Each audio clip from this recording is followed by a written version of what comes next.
Ang pusa, wala sa Wolf's Back. Nandito sa Washington! Nandito na ang ating idolo, Congressman Kiko Barsaga!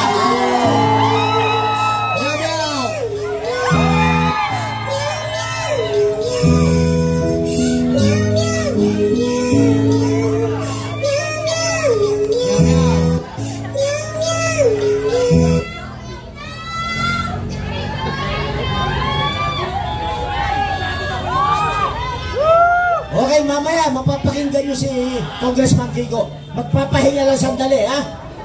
Kung Kiko, mukhang naisuan mo si John Vic Rimulya. Pinaghandaan ka nung loko-loko. Naisuan mo ang mga ulol na tarantado. Wala sa protest ball! Naisahan sila! Nag-aabang doon! Nandito si Congressman Kiko Barsaga! Napakatalino talaga ni Kiko! Dahil naisahan niya si John Vic Rimulya! Hey! Si John Vic ngayon ay naroon sa Forts Park! Hinahantay niya doon si Kong Kiko! Si Kong Kiko nandito na! Oh. Alam niyo bakit? Matalino talaga ang matching! Naisahan din! O, diba? Oh, naniwala na kayo. Kiko yung doon. Hindi lang ko namin sinabi sa inyo, yung Fortes Park, Kikoy! Para pumunta sila doon. Ginawa po talaga namin yun, Kikoy. Kaya yung mga nagsasabi sa social media, oh, hindi kayo pumunta sa Fortes Park. Kikoy nga yun eh. Okay. Babalik na muna ang ating kasamahan na si Miss Amor. Okay! Ang sakit sa bangs, John Vic! Uy, parang bigla ako naging babae today! Oh my God, akala ko ba? That's not so fair! But anyway, I was just so starstruck kasi imagine ha, a 27 years old Gen Z, right? Working in the Congress, surrounded by the crocodiles, pero malakas ang loob. Right? Samantalang maraming Pilipino, negosyante, private individuals, yung mga taong may posisyon na sana dapat may boses ay hindi bumoboses. So let's take an inspiration from Congressman Kiko Barsaga and speak your voice. Dapat matapos na ang kagaguhan ng Marcos administration. Marcos resign! Marcos resign! Marcos resign! Marcos resign! Marcos resign! Marcos resign! Panahon na para putulin ang sungay mula sa pinakataas-taasang sangay ng gobyerno, which is the executive branch of the Republic of the Philippines, which is President Ferdinand Marcos Jr., his wife Liza Araneta Marcos, his cousin, former House Speaker Martin Romualdez, down to their last minions in the Congress and in the Senate. Again, I am not here to talk about how much money they rob from us because it's so apparent and it's so obvious. Alam natin yan lahat. They're so famous for being so magnanakaw, from the Congress to the Senate, from the DOH to the DPWH to the Bureau of Customs to the Bureau of Immigration. Lahat ng sangay ng pamahalaan, ninanakaw nila ang pondo instead na magsilbi sa bayan. Ang kakapal ng mga pagmumukha. Ang sabi ko nga noon sa batasan, magnakaw ng magnakaw ng magnakaw kayong lahat. Dahil kahit matiisin ang mga Filipino, may sukdulan ang pagtitiis at galit ng mga Filipino. At huwag na tayo maghintay ng susunod na taon. Ito na ang sukdulan! Tayo nang wakasan ang pamumuno ng isang incompetent, drug addict na puppet president of the Republic of the Philippines. Mi amor, Patria Pilipinas! Kami ang mga Filipino, kahit gaano kaliit ang aming boses, kami ay titindig upang protektahan, pangalagaan, at ipagtanggol ang buhay, ang bukas, at pangarap ng bawat isang Pilipino na lumalaban ng patas. Yes! Marcos resign! Marcos resign! Marcos resign! Marcos resign! Recess PH! Lahat ay dapat mag-resign. Kongreso, Senado, Pangulo. Lahat ng may kabulastugan sa pagsiservisyo publiko. Lahat dapat mag-resign. They have every obligation to restore the public trust of the Republic. Dahil trabaho nila yon. We are not asking for too much. That is exactly their role as a public servant. We should normalize demanding for something that we deserve dahil tayo ang nagpapasweldo sa bawat isa sa kanila. Tama! Mag-special shout out tayo. Boyeng Rimulya! Putang ina mo ka! Ang banal ng pangalan mo, pero asal demonyo ka. Kung gaano kapangit ng pagmumukha mo, sana binawi mo na lang sa pag-uugali. Pero kinota mo ba? Mahihiya maging si Satanas sa'yo. You will fucking dethrone Satan himself because you are so fucking evil. Now, ito ang babala ko sa lahat ng mga politiko. Yes, the numbers here are not overwhelming. But alam ko, you are so fucking scared.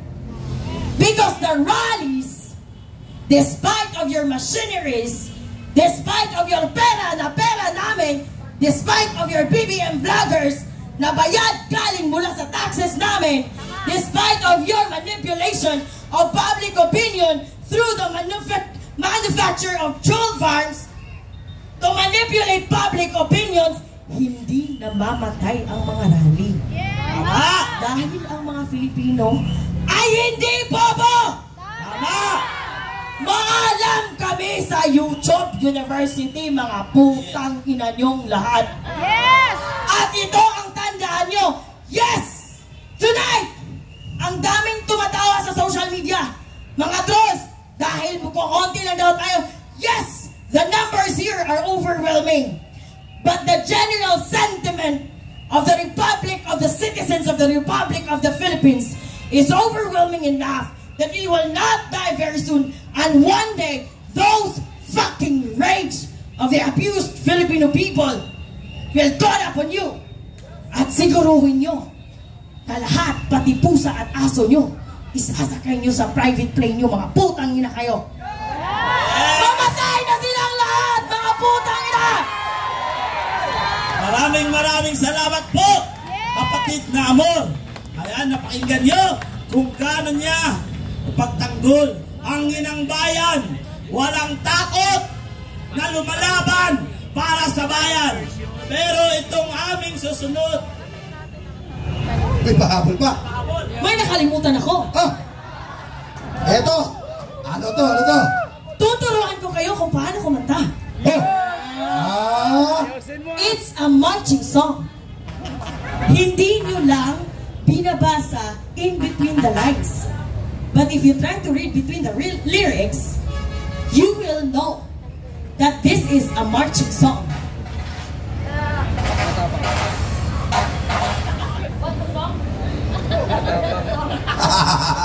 I forgot the song. I meant the black. Let me see.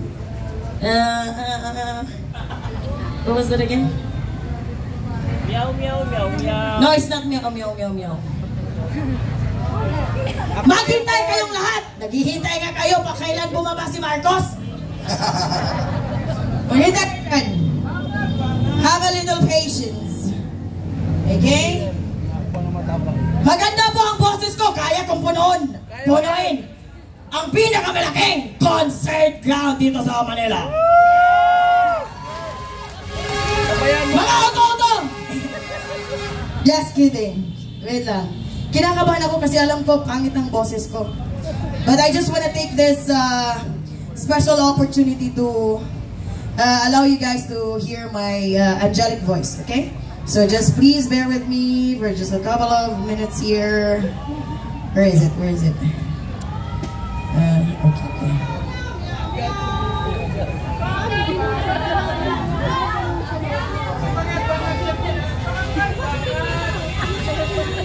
Kami ay apoy na hindi mamatay, hakbang ng matabang, sabay-sabay, sigaw ng bayan, lumaban na, mga Marcos, durugin na. One more time!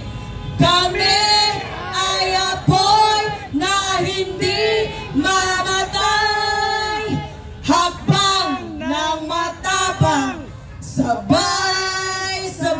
sigaw ng bayan, lumaban na, mga sakim, durugin na.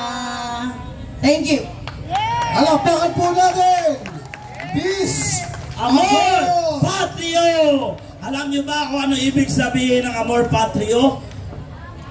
Ang ibig sabihin ay love of country. Pagmamahal sa bayan. Handa ka na ba sa susunod? Sino ba to? Nako, parang nasaan na siya? Itong batang ito ay napakatapang din. Chelsea na naman! Yes. Sigurado ka, hindi si meow-meow to, ha? Hindi, mamaya pa. Okay. Sino? Hindi marinig, sino? Isang malakas pa, sino? Ater! Alam nyo, itong batang ito, sabi niya nga, maubos lang ang papel nyo sa kakasumpi na sa akin. Hindi pa rin siya titigil. Huwag na natin patagalin, partner! At tawagin na natin, walang iba, kung hindi, si Kuya Park!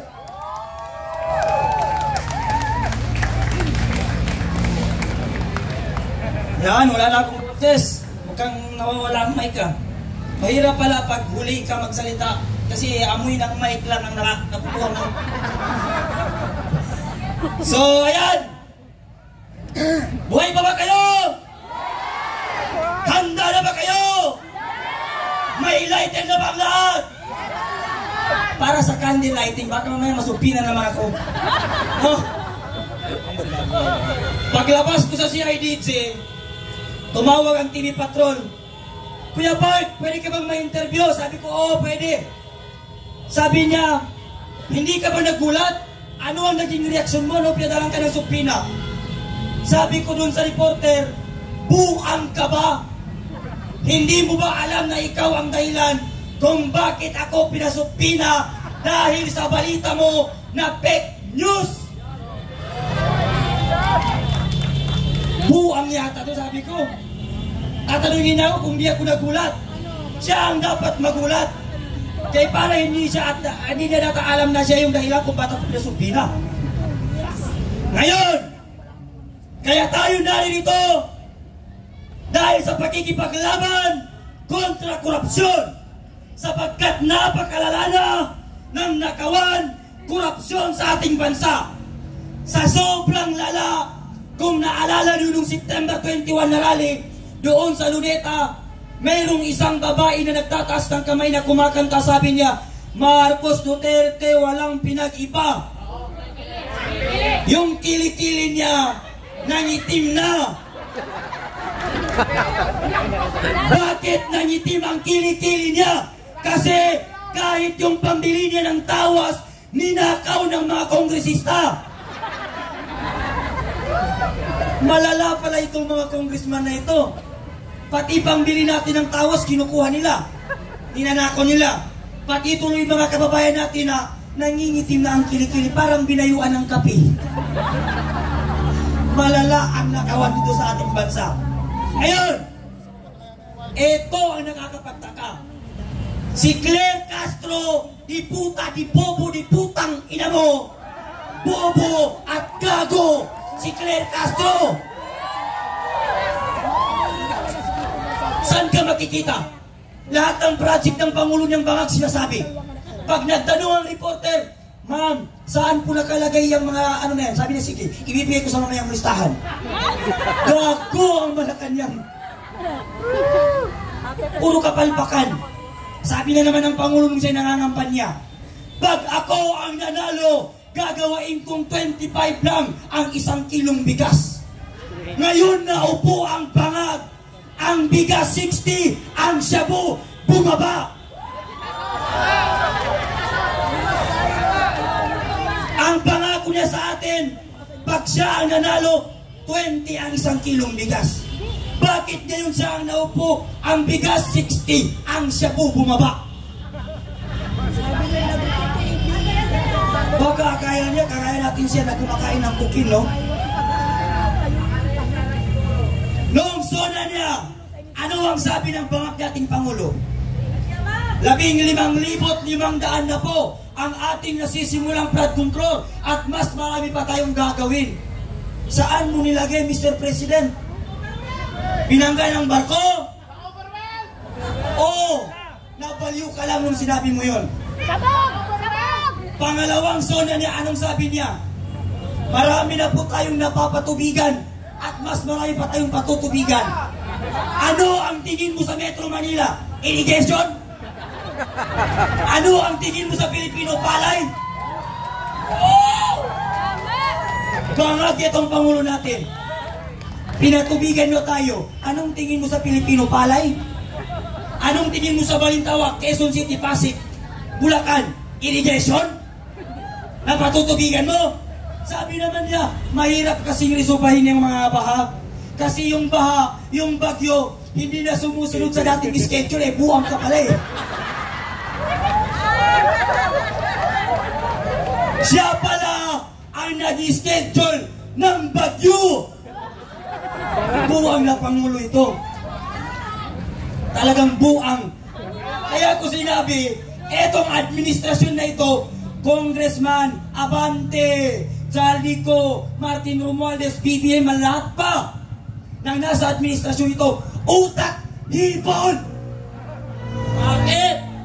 Alam mo kung bakit ko sinabing utak hipon? Bakit? Kasi ang hipon, naghalo ang tayo pati utak na hindi kayang paghiwalayin ang tama't mali. Ha? Sino ang top 1 na utak hipon? Si Congressman Abante. Ngayon, Abante, bagyo, may baha.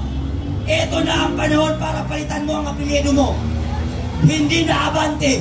Alam niyo kung ano? Ano? Atras. Bakit? Ang hipon, pag lumalangoy, hindi pa Abante, paatras. Kaya ngayon, si Congressman Kiko Barzaga nandito ngayon. Bakit? Punong-puno na siya sa nakawan at korupsyon sa ating bansa. Bakit? Hirap na si Congressman Kiko Barzaga. Isa siya sa mayroong pinakamalaking binabayarang tax sa Pilipinas. Bakit? Siya ang may pinakamaraming pusang pinapakain sa Pilipinas. Ha?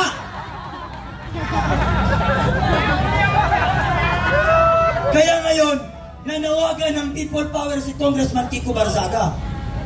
Kasi isa siya sa may pinakamalaking tax na binabayaran.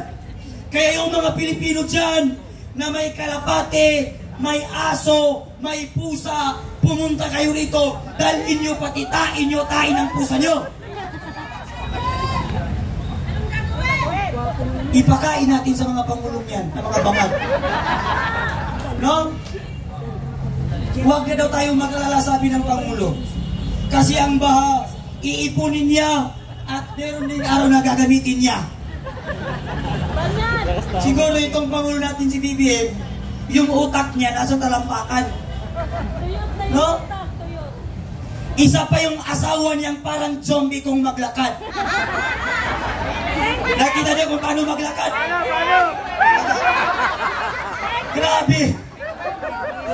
Nakakahiya sa isang Pangulo, bangag na nga ang presidente, pati asawa, parang zombie kung maglakad. Penguin kung maglakad. Siguro kung naging zombie siya, ganito siya maglakad. Ang dapat sa'yo, Araneta Marcos, huwag kang mag-down kasi hindi bagay sa'yo. Para kang patay na naglalakad. Napakapangit. Tignan. Napakaraming kapalpakan ang ginagawa ng gobyerno ito. Sabi ng Claire Castro, di puta, di bobo, di gago. Yan ang pinaka-bobo na tagapagsalita ng Malacanang, si Claire Castro. Kung nanonood kay Claire Castro, mahiya ka naman, napaka-bobo mo. Bobo ka na nga, gaga ka pa. Sasabihin niya, walang time ang Pangulo para dyan. Napakaraming ginagawa ng ating Pangulo. Inaayos ang ating bansa, pinapakalawak ang ekonomiya.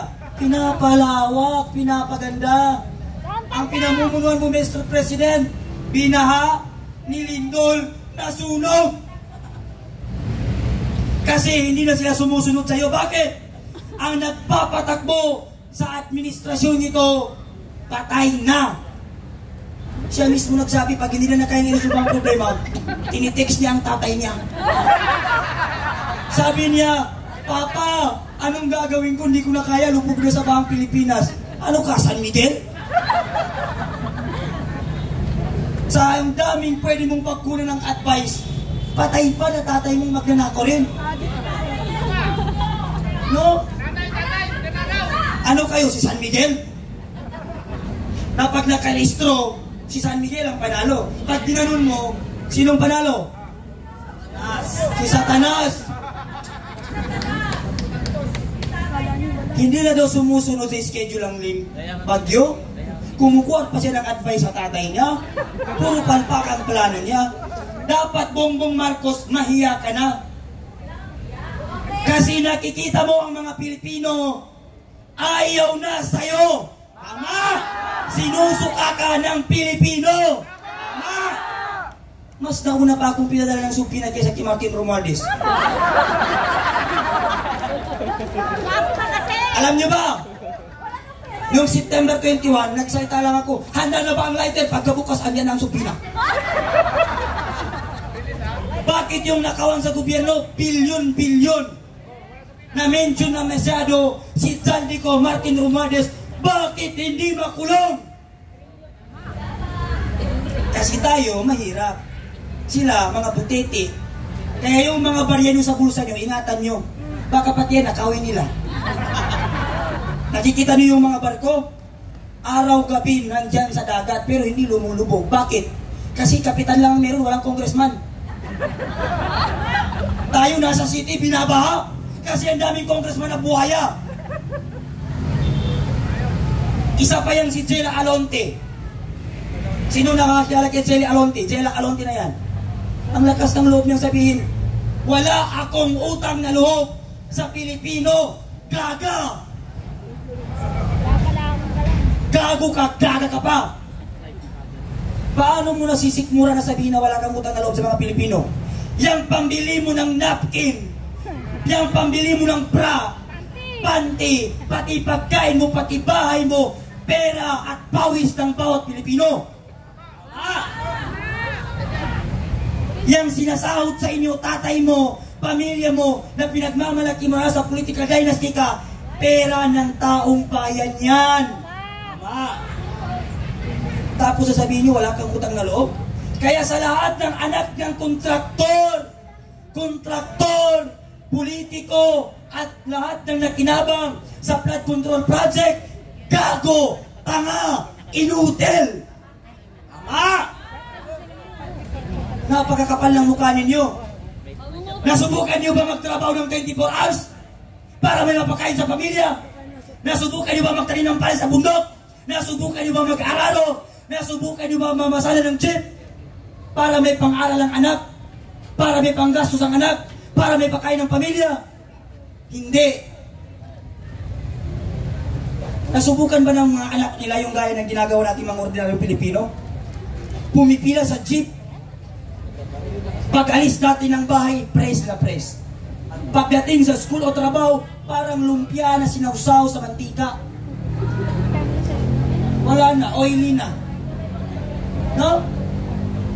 Kaya tayo nagtipon-tipon dito para wakasan at ipanawagan kung meron pang natitirang kapal ng muka. Yang Pangulo na yan, marapat lamang na bumaba na siya sa pwesto sapagkat ayaw na at sawa na ang Pilipino sa kanya. Magpo-4 years ka na, Bongbong Marcos, wala ka pa rin nagawa. Wala ka pa rin napapatunayan sa ating bansa. Habang sila nagpapakasarap, natutulog sa magagandang bahay, nandoon sa ibang bansa, tayo nagsuswimming sa tai at ihi dito sa Maynila. Andito tayo sa kanal, lumalangoy. Saan ang mga pinoto natin? Andun sa ibang bansa. Kung magkaroon ng People Power 3, gubro tayo dakdak. Noong una, nag-People Power din sila.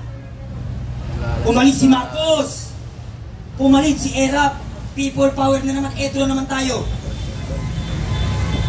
Hanggat hindi natin gayaan ang gaya ng Nepal at Indonesia, hindi matututo ang mga politikong namumuno sa atin. Kaya dapat maeksampulan yung mga politikong kungkung na yan. Balatan ng buhay, kilawin. Utangin na yan. Nilibag ba siguro yan? Kayo na lang siguro kumain. Kung si Martin Romualdez mukhang ang asim. Pati si Zaldi ko ang asim. No? Maasim ang mga mukha nila, kakapal ng pagmumukha nila. Mga gago, mga tarantado, mga inutil. Dati ang akala ko ang buhaya nasa tubig lang. Ngayon nasa Malacanang na sila, nasa House of Representatives pa sila. High-tech na, nakabarong pa. Dati ang buhaya kinakain karni lang, kinakagat tao. Ngayon arte na. Pera na ang kinakain. Ayaw ng barya, gusto bilyon.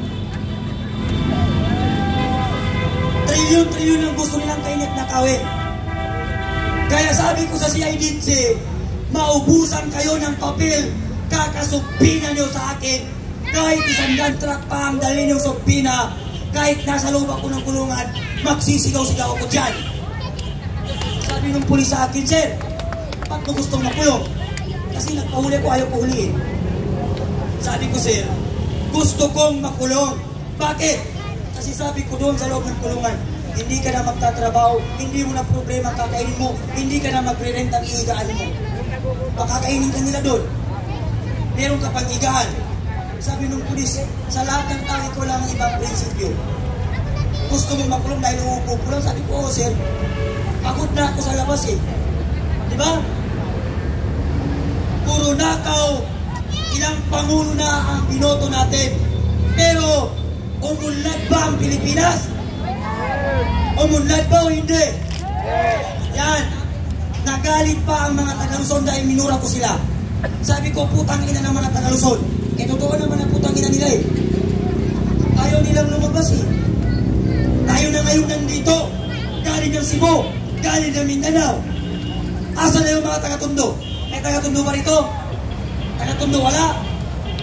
Oh, sabi ng mga taga-Tondo, mas matapang ang taga-Tondo kaysa Mindanao. Asa na kayo ngayon? Asa na ang taga-Tondo? Saan na yung may mga tato? Pati itlog may tato. Bibilib lang ako sa tapang mo kung makisama ka at makilaok dito sa laban nito kontra korupsyon, Maraming salamat at magandang gabi. Bayan, fake news ng TV Patrol. Okay. Maraming salamat po, Kuya Pai. Okay.